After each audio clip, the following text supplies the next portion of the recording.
Hey everyone, KB and I just want to jump on here quick and announce our first official sponsor. He's been on the channel before. We all know him. We love him. He's a close friend of ours. It's Promo Guy, and KB's got some more information to tell you guys on him. Yeah, Promo Guy uses Plus EV bets, boost, and promotions to make money sports betting in the USA. You can join his Discord where he posts every single one of his bets, where he posts his spreadsheets. You can find his Discord through his Twitter at Promo Guy US. Support the guy who has been profitable since January 2021 and has made others profitable since then too. If you want Hail Mary parlays, not correctly tracked bets in a chaotic environment, Promo Guy might not be for you. But if you're worried about the main goal, which is bankroll management, beating the system, and making money, he is the best we know. You can check out his Twitter for daily free plays if you're not interested in joining his Discord. And we appreciate him for everything he does for us. So, Dave? Thanks, Promo Guy, and we'll just jump right back into the episode, guys. Thanks so much.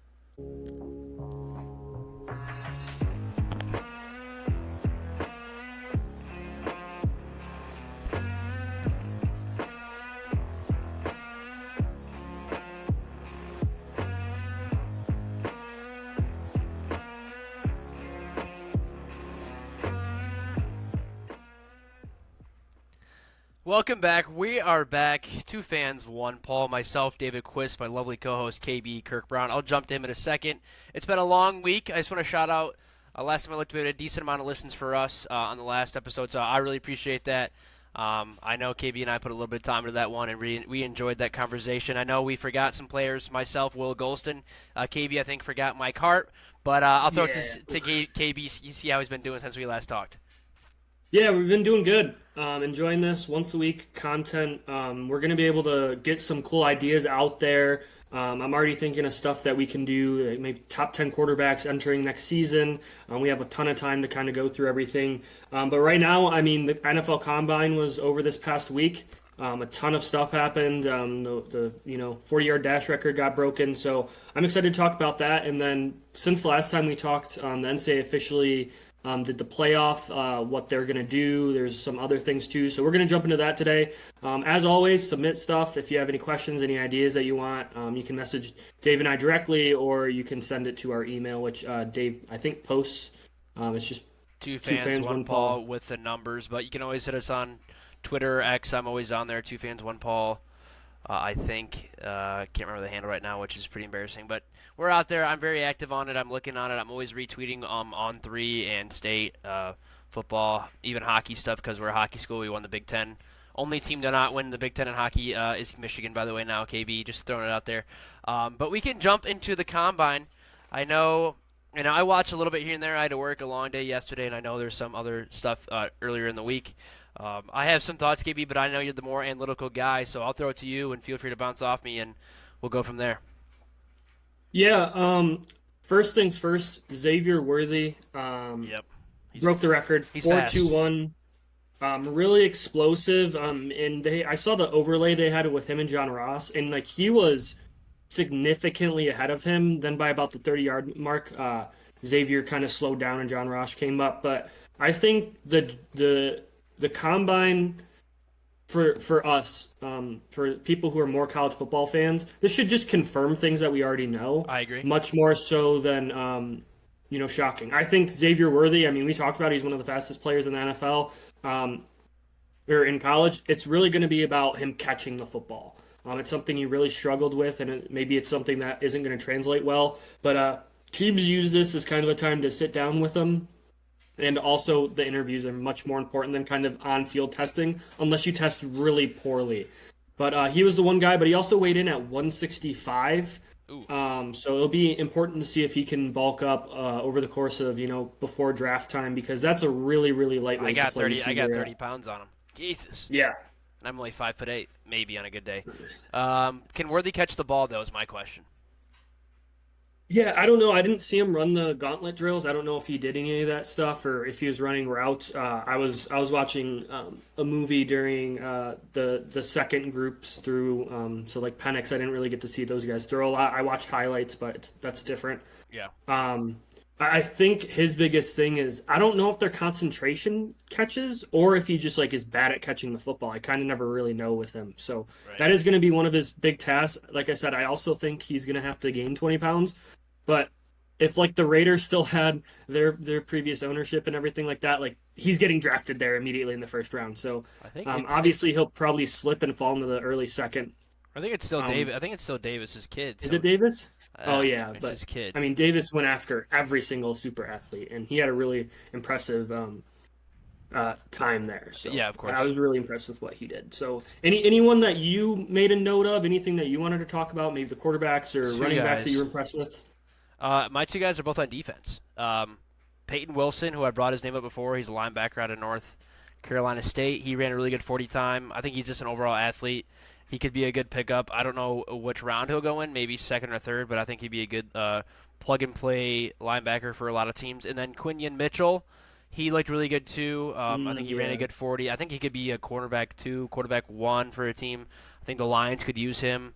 I know he's a MAC guy, so some people might not think he's as good as some of these guys like Kool-Aid from Bama, but I think he showed enough to really boost his potential, maybe to a second day or maybe a late first round. I doubt it, but I would like to see the Lions go for someone like him.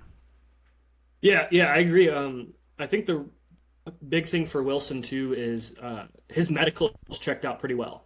So he had two big ACL surgeries, which is why he's a little bit on the older side for a linebacker. But that speed is just so impressive as a linebacker. I mean, that's a guy you can put in there and not have to worry about them running a tight end past you, or maybe even a slot guy because he has similar speed as those guys. Yep. Leading to the next guy, Michael Penix, all of his medicals checked out, so he might shoot up some draft boards. He had a really nice job, time throwing, which was never really a question with him. Yep. But it seems like NFL teams were happy with how his medicals turned out, Hmm. which is really really good news for him. A lot of guys, especially NFL rumor mills kind of people, are expecting five to maybe even six quarterbacks going in the first round, which is nuts. And he might be one of them. A lot of people are talking about him to Seattle. Dave, I do have a question, and if you want to talk about Penix, you can address that first. But Jaden Daniels not getting any of his measurables at the combine. That's a bit of a red flag for me. Yeah, I know Williams didn't do a lot either. I thought he was Caleb Williams was kind of goofy with how he handled stuff, but I know they both have their pro days probably coming up, so interesting decision. I know pro days guys might want to focus more on that because it's more comfortable. They can control that situation more. But I think if I'm one of these guys, I'm doing everything I can at the combine to show these people what I got because everybody's there. You're competing against other guys that are going to be in the draft, like Roma Dunze. It could be cheesy, or you could see him being a hard worker, but he was out there doing the 3-cone drill to beat some. I think it was 6 seconds or something like that. So Hmm. interesting all around. Good to hear what Penix's stuff went through. I know when he was at Indiana, well, he got hurt a lot, hobbled, but we saw his heart that COVID year. We know he's good. Obviously, we all know he throws a pretty damn good ball. So if he goes to Seattle, that'd be pretty cool to see. To stay home, where he's been playing the last couple of years. I can't remember where he's from. I think he's from Florida or something. But good for him. I know I saw some other quarterback stuff. Bo Nix threw a good deep ball, and Milton obviously has a Oh my God, yeah. 99 throw power, but no QB smarts. Can't hit a guy in a wide open slant. No touch on the ball. So, any thoughts on him? I know you. I know we both know he's got a great arm, and we saw him at Michigan, but he seems like a good practice guy and a good combine guy with that kind of arm. Yeah, I do want to address what you talked about. I do get maybe someone like Caleb Williams not going through stuff, and I get guys like Jaden Daniels and Drake May maybe not throwing, but not getting your measurables when you're a sixth-year quarterback Yeah. and you aren't the biggest guy, and you obviously haven't put on the weight you wanted because at first this is the thing he was going to get measured and then he had to leave because he didn't even stay all weekend. Like Caleb Williams was there all weekend. He wasn't doing anything, but he's sitting, talking, enjoying being there. Yep. Jaden Daniels left Ooh. early, and they said, "Oh, well, if you have to leave, we can get your measurements right now. Like we can work around the schedule and get your measurements." And he still declined, Hmm. which just leaves a weird taste in my mouth and doesn't really. I mean, I still think he's a great quarterback, and it's nothing on him, but I think he's really concerned about his weight. Um, which is something to be worried about.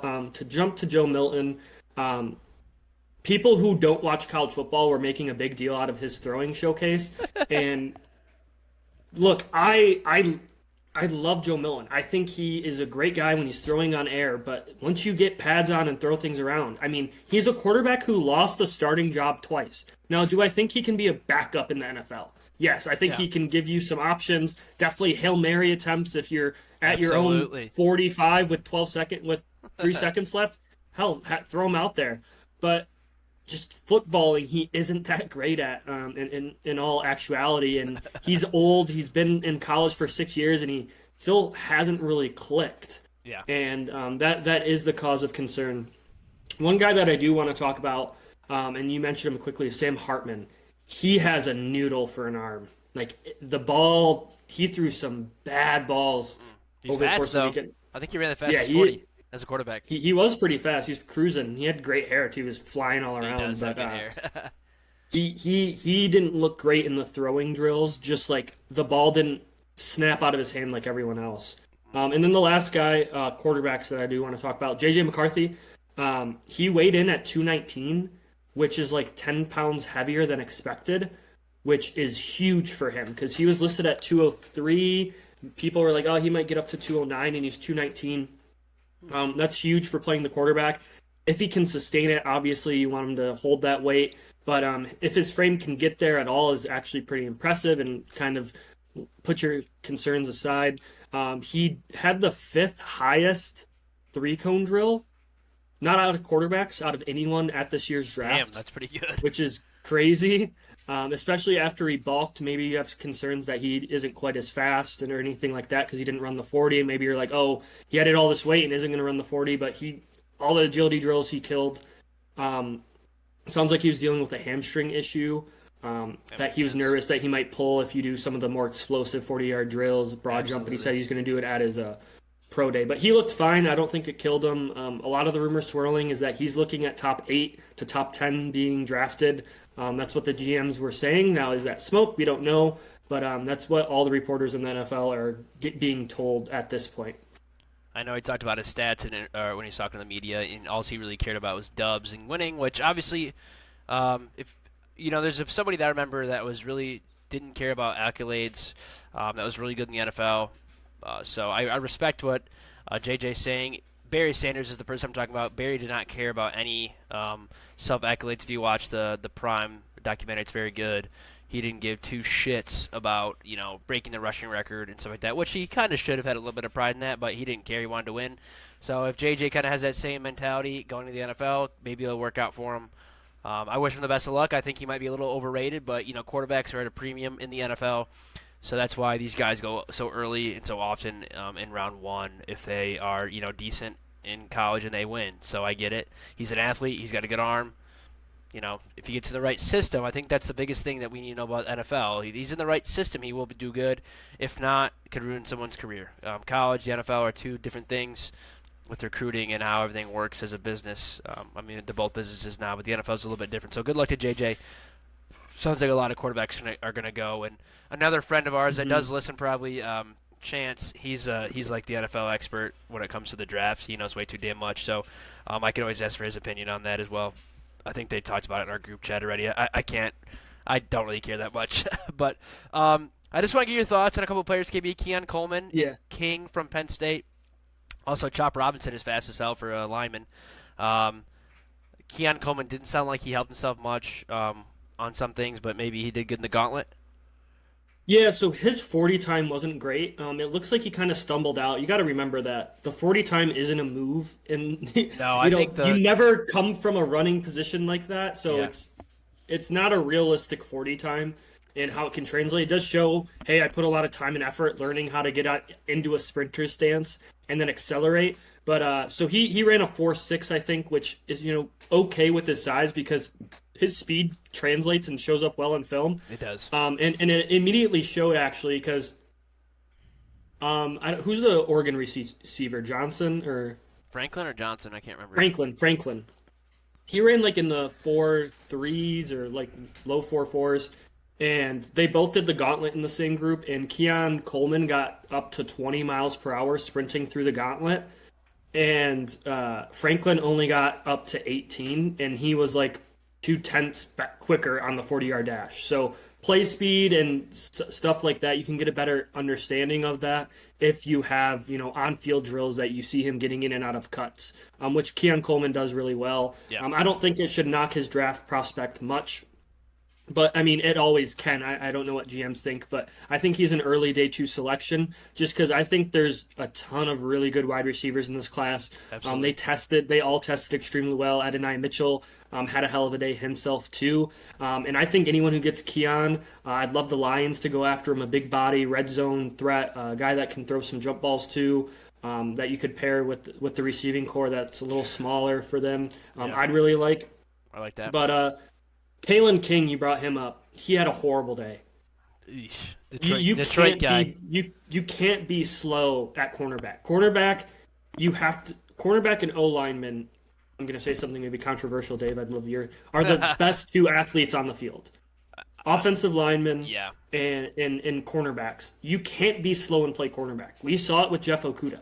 We saw him run like a high 4.5 40 time, and it didn't matter that he was good at grabbing receivers and breaking up passes in college, just Yeah, because the level of athlete at receiver is so unbelievable in the NFL, and you just get sprinted by. He had a horrible Senior Bowl as a true junior. He had a horrible time. He might be a guy that switches to safety and has some success, but that speed, he ran in the 4.6s unless he has a wild pro day where he's been battling an injury and he runs in the 4.4s. It's going to be a really tough time seeing him translate well to the NFL, and he could be a guy that tanked his draft stock this weekend.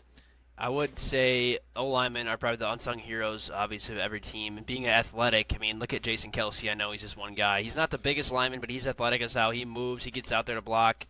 And a lot of guys are like that in the NFL. I mean, you have to be. You have to get out of your stance quick. You got to push guys around. You got to be quick to lead block. So yeah, I would agree, KB. It is probably a controversial take, but I like it. If you're slow as a corner in the NFL, you're SOL. I don't know if he's slow, but the Lions corner he was just. It was tough to watch sometimes, just getting burned left and right. So you got to be fast, you got to be quick, you got to run a 4.2, 4.3, and you got to get out of your cuts quick. I mean, obviously, in my opinion, too, KB, corners are at a disadvantage. The receiver knows what they're going to do, and the cornerback has to react. And that's with these guys that are 6 foot to 6'4", super fast. No, their routes, if they're crisp, you're dead to rights. Well, it's just first you're reacting to everything like you said, and Yeah. and the thing is you're gonna get beat, and if you have 4.3 speed, you can Absolutely fix those mistakes. And what ends up happening with slow corners is they have to be so perfect technically that as soon as they make a mistake, there is no, all right, I can fix it because the dude is running a 4.4 and you're now 4 steps behind him and your safety didn't rotate over quick enough and it's 7-0 other team. Yeah, and illegal touching too in the NFL is in the contact downfield. I mean, obviously the rules have made it so impossible to play defense. In general, you have to hit in a box about this big on a dude that's 6'4". They're gonna bring away hip drop tackling. So they should not do that. That's gonna be that. I don't know how you. That'll be an interesting conversation. Yeah, it's going to be really interesting to see how all that goes. But you brought up Chop Robinson. That man was moving.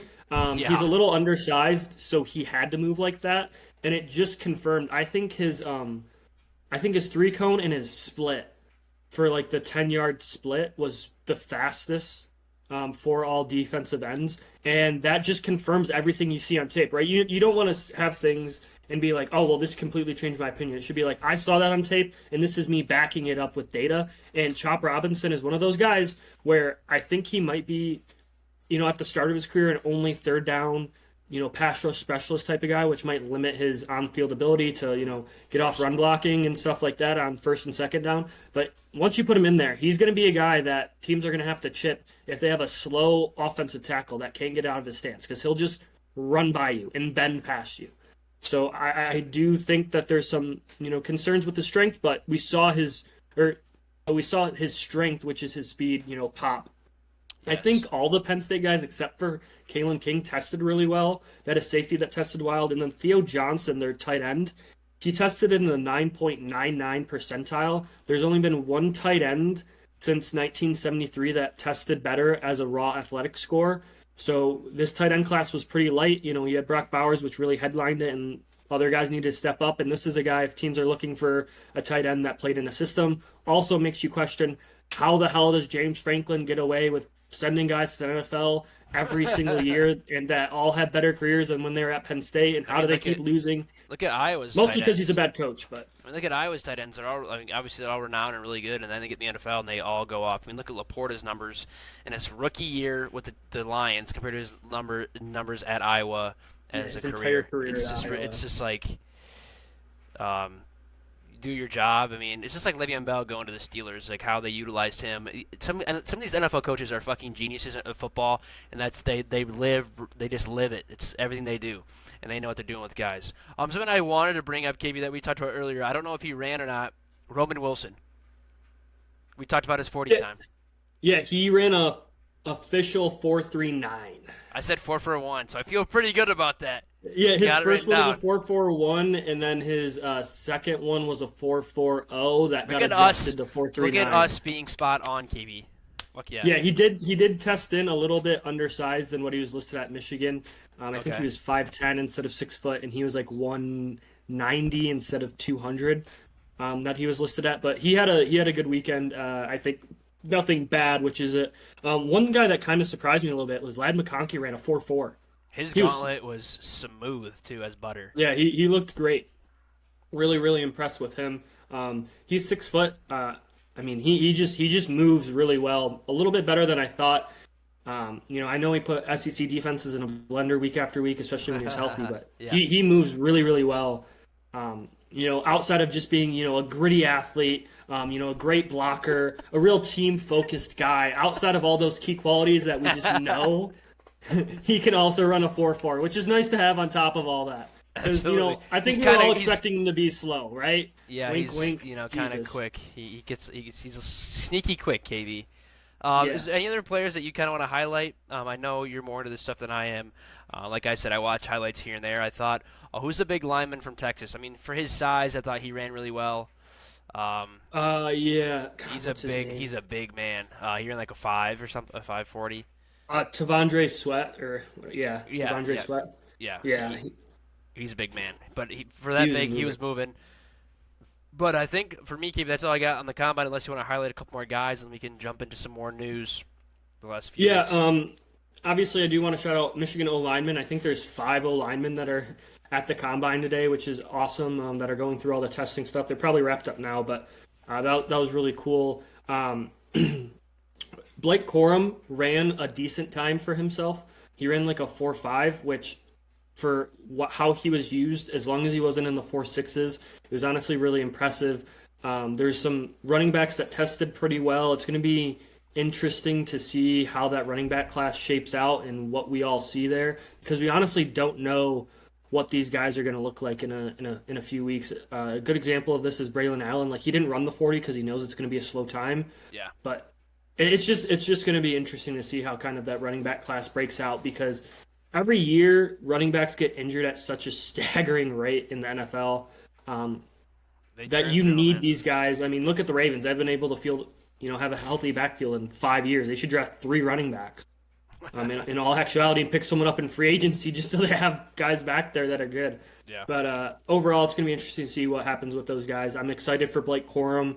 I saw him. There's a guy that ran the 40 time in like a 4.41, and then they both ran the same drill and they overlaid it, and Corum was quicker through the whole entire drill, which goes to show like Corum's strength is his quickness, getting in and out of cuts, his burst, much more so than his 40 time, which is an indication that he isn't the fastest guy because how much weight he's added over the course of the last few years and an ACL injury. But I'm excited to, overall is I think a good combine. I don't think any of the, there weren't any real huge shakeups.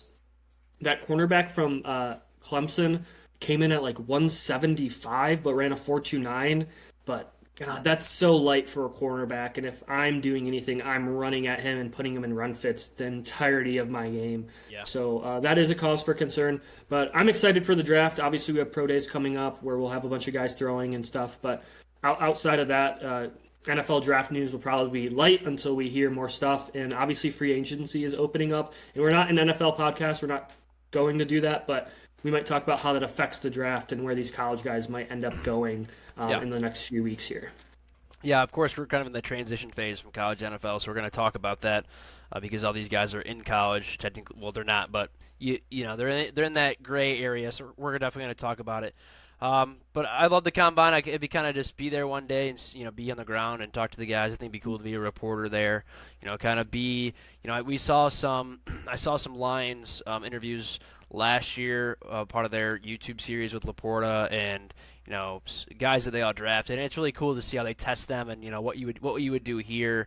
How do you feel about football? So I think interviews, like you said, is really important, and obviously game film is what matters. Watching college football like we do, in the combine just kind of like makes you kind of double checks everything. You're never gonna do a 40-yard dash. You're gonna be cutting and moving and being in positions where you're never gonna be in again in a sport like football. So it's just fun to talk about, fun to watch. But we'll transition to some more college football news, since we haven't really talked about much since we focused on our teams last week. But there's some new changes coming next year, KB, and I think we both like them.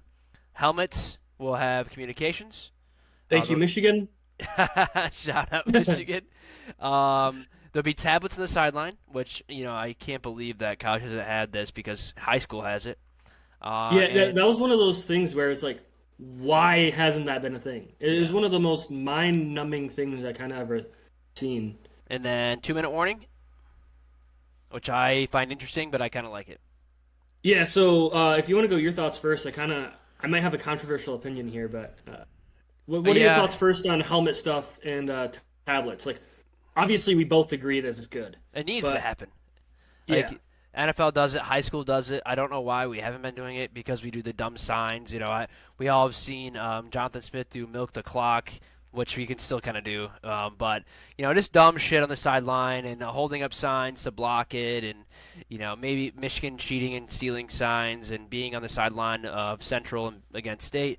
Like, that's just ridiculous. How are we this far behind when it's 2024? We have all this crazy technology, to train athletes. We have all this technology to watch film, and we're giving signs, and like it's like they're 20 years behind. So I think the having the comms in the helmet is huge.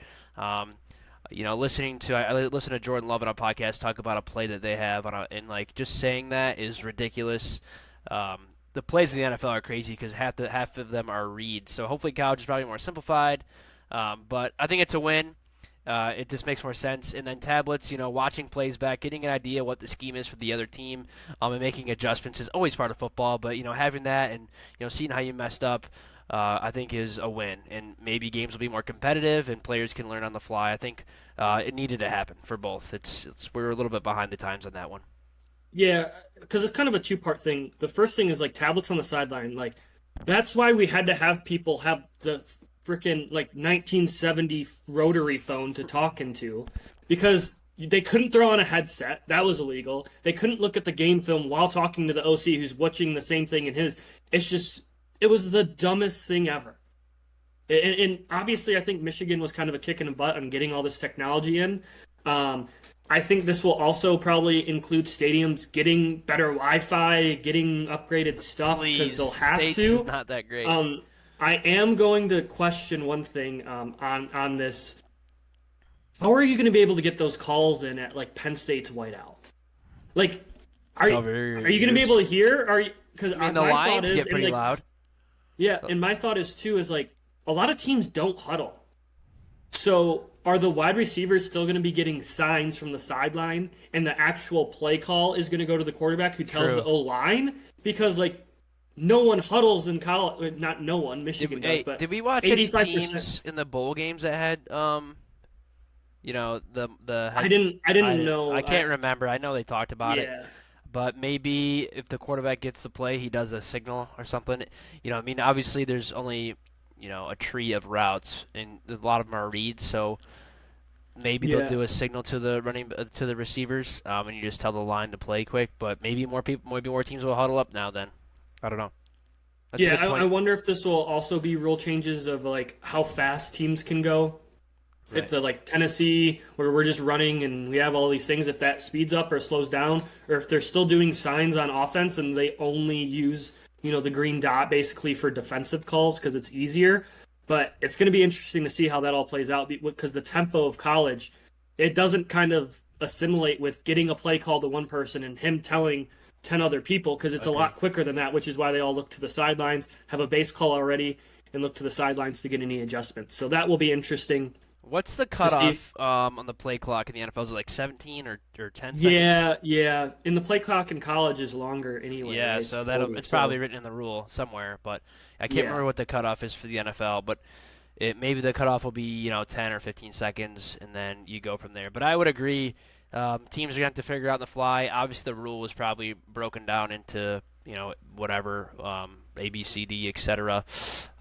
With timestamps of when the clock will run out, and this will be a change for the good, but teams have to make adjustments on the fly, especially with hurry up teams that have super fast tempo like Utah State did a couple years ago. Yeah, and then 2-minute warning. What are your thoughts? I get it. It's a free timeout, which kind of sucks because that's something that we had in college where you got to be smart with your timeouts, and coaches could burn them earlier in the half, and you're kind of SOL. So I get it. I think we might be getting a little too close to NFL rules here with this one. Um, so I like it, but I don't at the same time. I like, it's getting crunch time. You gotta, I know that with the rule changes with the clock, I think within 2 minutes the clock stops with the first down or whatever. But the Hmm. 2 minute warning is interesting to add. I kind of like it, but at the same time, it takes away from if a coach makes a mistake. They burn a timeout earlier in the half because the crowd's too loud or something. Um, good and Yeah, bad. yeah, I don't like it. It's just another time for them to add a commercial. That's That's all I so see it as. true, though. Fox Like, is terrible. wait, we're gonna How have is another eight CBS gonna minutes of do? commercial. I'm curious how CBS will do with the Big Ten now, which will be really weird to hear that theme song for Big Ten games because I'm Yeah, so used to the SEC 3:30 game with that music, which great theme song for college football. But yeah, it is definitely another time to get some more money and more commercials, which we're already. I think in the whole time scheme of football, they only play. When they actually play, it's not that long at all. It's only a couple yeah. minutes. So yeah, you're right, KB. I hear you there. Yeah, it's that's the only thing is like you said, the game's moving closer and closer to pros. Yeah. And for some things I get it, but like in another example, and I've heard this idea floated around, is like change the hashes. The hashes are too wide. We No. need pro hashes. And it's like that's what makes college football fun because in the NFL, all the offenses are the same. In college, you can run different and unique offenses. People are like, well, it doesn't prepare them to the NFL. It's like that's not what college football is. It's not a pre-production factory, right? It's trying to win games in your own unique ways, and I think the TV execs and some of those guys are ruining college football to add more TV revenue, add more time. Hey, we want games to go quicker, but we're gonna add 13 more minutes of commercials Yeah. because So it's holy not shit, man. quicker. It's maybe five It's minutes not quicker. quicker. It's Maybe. taking the same amount of time, but Yep. there's less time of actual football being played and actual plays being run, and there's more commercials. Or same amount of commercials, and there's just less football because there's less plays. Like I think one of the reason why Michigan, um, some of their stats, especially volume stats, they didn't run many plays. They averaged like 12 plays less than the average in college football, or like eight Right. plays less. They just didn't run plays in football games, and they just squeezed the clock out so bad because they could just out physical you, or at least attempt to, and the clock would wind down. And they didn't mind winning 21-7, and sometimes it was 35-7. But I do like one of the changes, like I said, but 2-minute warning is just another grab for them to schedule in more commercial breaks in a college football that already has a bajillion TV Yeah. timeouts. Nothing beats being in the stadium and it's a commercial break. You look at at state at least. I don't know how many college stadiums do, but they show a timer between commercial breaks, which is usually now it's like 3 or 3.5 minutes. Where I remember back in high school it was like 2 or 2.5 minutes. So obviously Yep. they might have expanded the time for TV timeouts. But yeah, nothing beats looking up at the clock like, oh, another 3.5 minutes. It is, Yeah. it's nice now sitting by friends and bullshitting between plays and complaining. That's what we do as fans at games. But it does suck. We want to watch the game. We want to be in the game. We want to be rowdy and ruckus, especially for big games. So it does suck. Commercials are kind of taken over. Any more thoughts, KB, on rule changes before we kind of jump into some playoff news with how they're gonna do stuff with the new expanded playoff? Nope. It's just another part of the rule changes that they're implementing. So, what are your thoughts, Dave? If you want to kind of Yeah, Explain it and so give your we thought. got what the 12 team playoff. We have is it the five? I think it's five conference Yes. champions get an automatic bid, and they'll technically be 1 through 5. Um, Mm-hmm. I don't know how that will be ranked, depending on probably if the conference champion, and they'll rank them like they did the CFP top four, and then it'll be at large bids and one group of 6. This means for me, Notre Dame, if Notre Dame goes 12-0, they will not be a top 5 team. They'll always be 6, could be good for them because they're going to play probably a lower team, and then they'll probably have home field advantage, so they'll make some money for unless it's the top 4 conferences. I might be wrong. I can't remember KB, but that's what it is. Yeah. I do know that the Big Ten and SEC want to go to 14 teams and then have the top 3 teams get buys for those 2 conferences, which I think is stupid. Don't do that. I think having 12 is good. We can always expand to a bigger number, but trying to vouch for your conference and get a bye, just you two holding hands. I get it, but I don't like what they're doing there. I don't know if it's the top 4 conferences, KB, or 5, but I might have said something wrong Yeah. there. I'm confirming it right now. So the playoff begins. The 4 highest ranked conference 4 teams. champions will be seeded 1 through So 4. Notre Dame would be, So if Notre Dame goes undefeated, they'd be 5th, and they would play 12, probably at home. yes. Which would probably 12 would probably be the group of 6 team, unless they're Yeah. phenomenal. So like what would happen? So I think it's you basically only have 4 power conferences now, right? The Pac-12 isn't considered a power conference because it True. used to be My 6 and bad. 6. It used to be 5 and then at large bid. And so what'll happen now is you have your 4 power conferences, right? Which is Big 10, Big 12, SEC, ACC, which their conference champion will be ranked 1 through 4 Yes. of some assortment. And then the highest ranked group of 5 champion, conference champion. So it's the Sun Belt or it's, one of the other conferences, the MAC.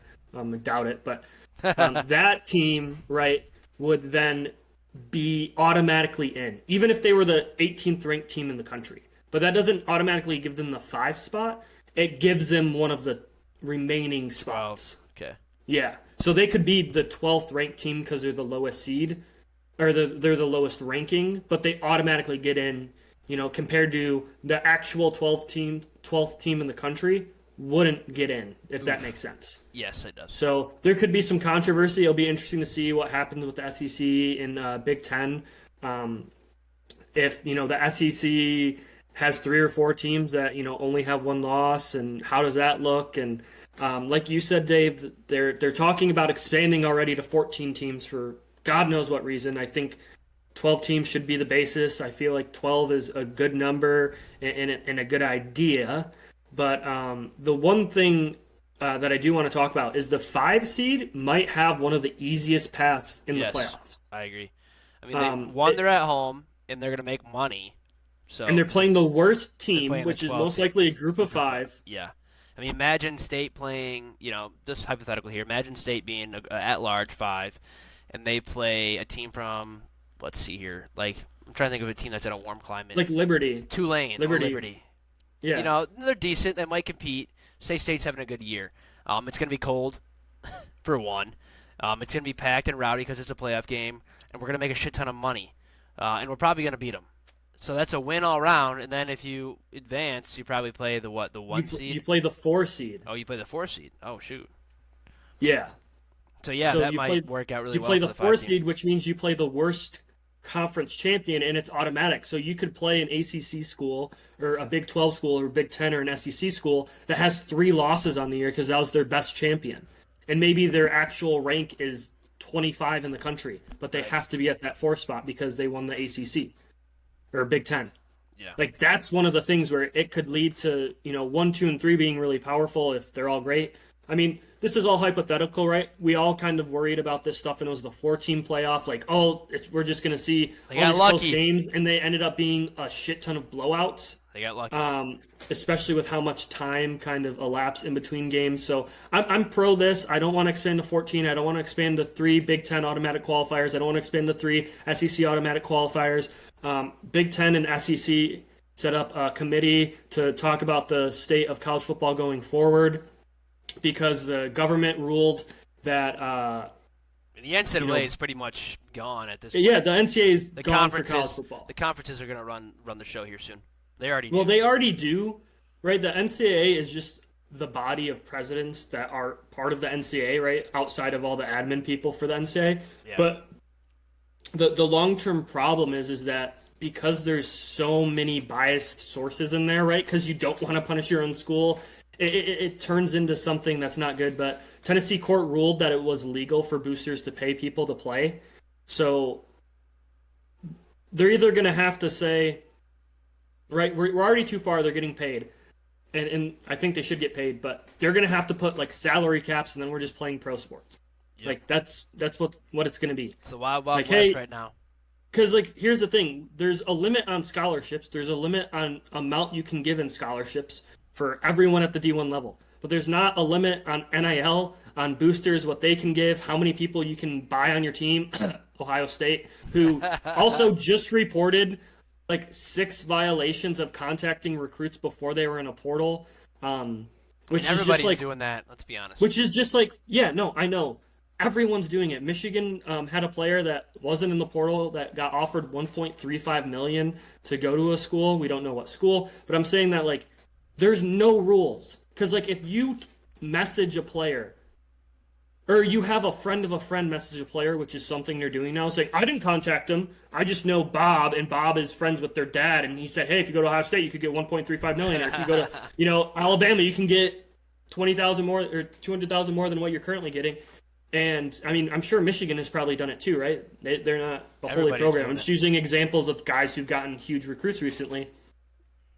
And that's just not controlling. That is just the stupidest thing in the world. Not having instructions in place. And like if someone reaches out, there should be an easy reporting system, and then that school should just be nuked. Like that's how you solve the problem, right? The way that you stopped people obviously paying players back in the SMU days, right? With huge gifts is you nuke a program, and maybe you don't do it to that extreme because SMU still hasn't fully recovered. Yeah. I mean, they're finally in the ACC, but still, I think you have to go at a way of maybe disabling their NIL fund for a year, or limit the amount that their NIL fund can give, or something like that, because there has to be consequences, or at least some parameters put in. And right now it's just anyone can do anything. NCAA, we're making billions of dollars off the backs of these guys, so not really our problem. And then they worry about like admins and like Tez Walker transfer rule shit, and that's like the shit that stupid. Kills me on the NCAA. Is like these presidents are just always in their own way on so much shit. So. Have you seen? There's a good parody of this with South Park. Cartman. Yeah, the Cartman. It's so funny. I don't really want to go into the details of it, but he goes to the NCAA and pretty much compares it to something else that's not good in history, and it's so spot on. It's so right. And like, we don't do that. And like, yeah, student athletes. Yeah, I see what you did there. It's so funny. If you want to look it up, it's just a little South Park who's always really spot on with stuff with their critiques, the world going on, and their critiques. But I agree, KB, with everything you're saying. The NCAA sucks. They're pretty much dead at this point. They just make a lot of money. Curious to see how things with the Big Ten, SEC go, because they're the big boys. They're making all the money. They're the top teams. So curious to see how that plays out. But we do have some more news. If you're going to jump to the next stuff, KB, with the MAC, you okay with that? Yeah, we can jump. The MAC made some changes. I don't know if it's confirmed for Western Kentucky. I know that UMass is confirmed back to the MAC. They were in the MAC previously. I did hear from our guy Rico, who's always on our TikTok pages because we have the same For You page, that they wanted UConn as well, but UConn did not want to have their basketball team, understandably so, in the MAC, because if the MAC had any teams join, they wanted every sport to join, and UConn's basketball would wipe the floor with the MAC. So, respect that decision on their end. It would not be good for them either. That's a step down for basketball. They'd lose money doing it too, because they wouldn't get any of the conference money, because MAC gets one team into it versus because they're in the Big East, so they get a lot more money from Big East schools entering into the tournament. Yeah, MAC basketball is not that great. And then I don't know if it's confirmed, but Western Kentucky, I believe, has joined the MAC as well. I like the Hilltoppers. They're not that far. They're in Kentucky. They've been a decent program the last 5 years or so. So, I think they're in the Sun Belt. I think that's a slight step up from Sun Belt to MAC football-wise. The MAC is, kind of made fun of for MACtion and everything. But, there's still some decent football there, all things considered. So, good to see. The MAC wanted equal numbers, which I get. They're one of those conferences that always has equal numbers. They're always going to have a conference championship game. So I think UMass has kind of been down, but I think Western Kentucky is a good addition to the conference.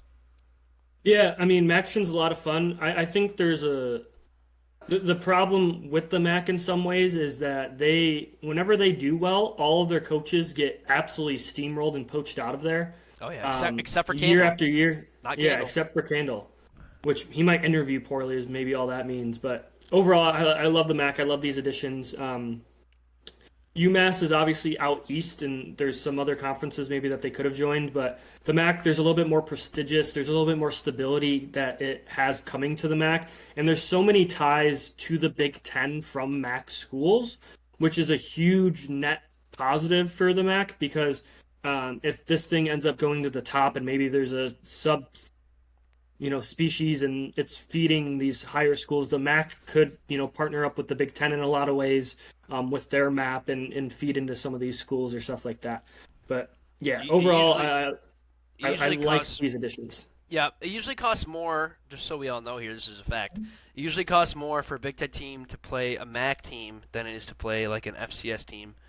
Which is pretty nuts. I think don't quote me on my numbers, but I think to play Central last year, State paid Central like 1.2 or 1.5, and when we played Richmond, we only paid Richmond like 750,000. So that's a pretty good jump up.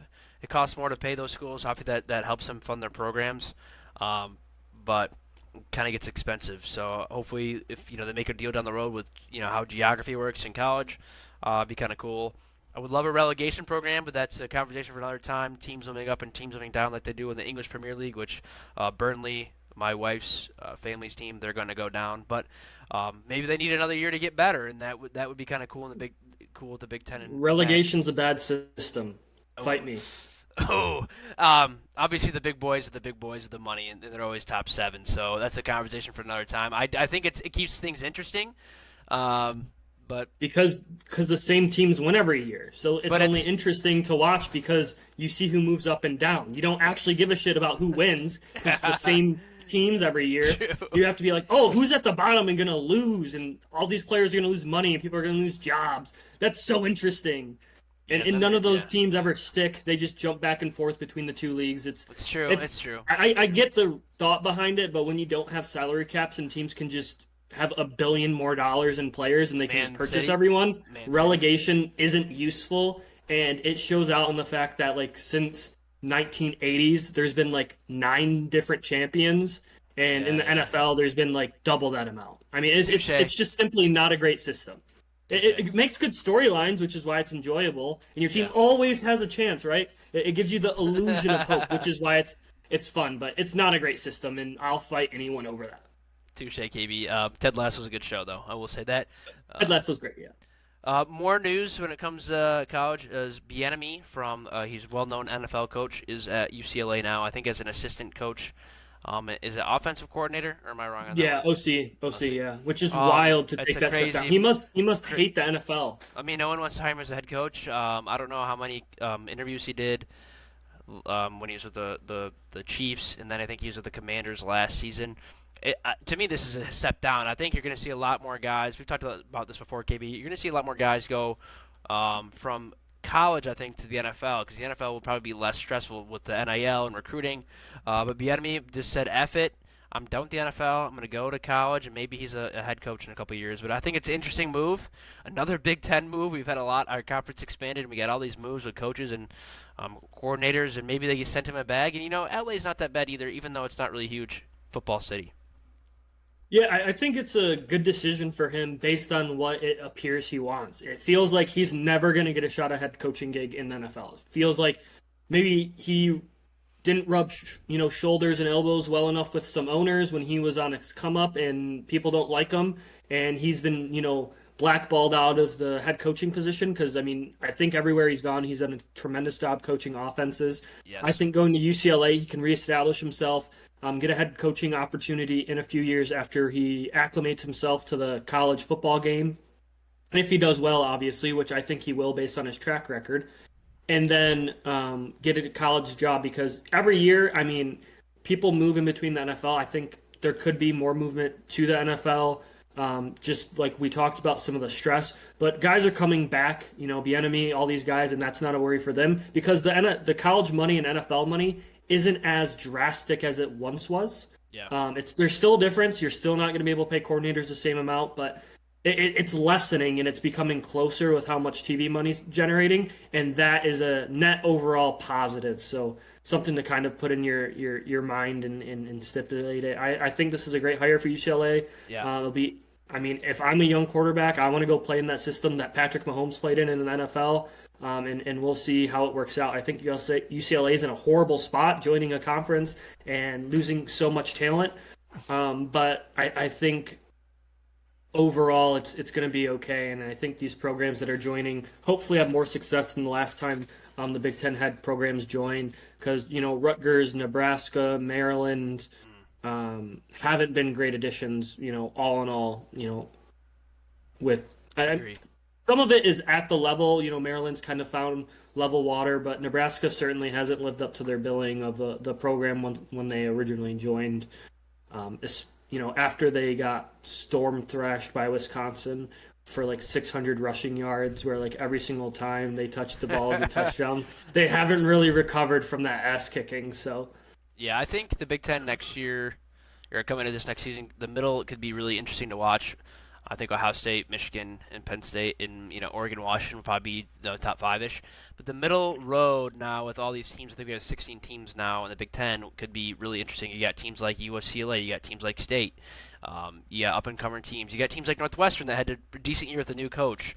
In Minnesota and Illinois, they can have sneaky good years. So really interesting to see the middle of the Big Ten, especially with the team, my team, coming off a shitty year with a really weird story with a coach.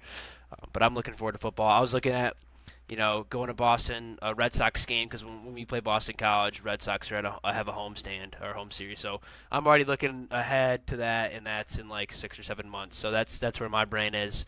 But I don't have any more news, KB, unless you do. I'm good to go. I think this was a solid episode. As always, we appreciate you guys. We appreciate Promo Guy. You can throw that out there again. Thanks for the sponsor, man. And follow him on Twitter, Promo Guy US. And feel free to join his Discord for a little bit of a fee every month. He'll make you that money back, no problem. I can say that as a friend from Little League baseball time. So thanks again to everybody. And I'm gonna end my side here with Go Green. go blue, baby. Thanks, guys. We'll talk to you next week. KB and I will put our brains together per usual and give you some good stuff.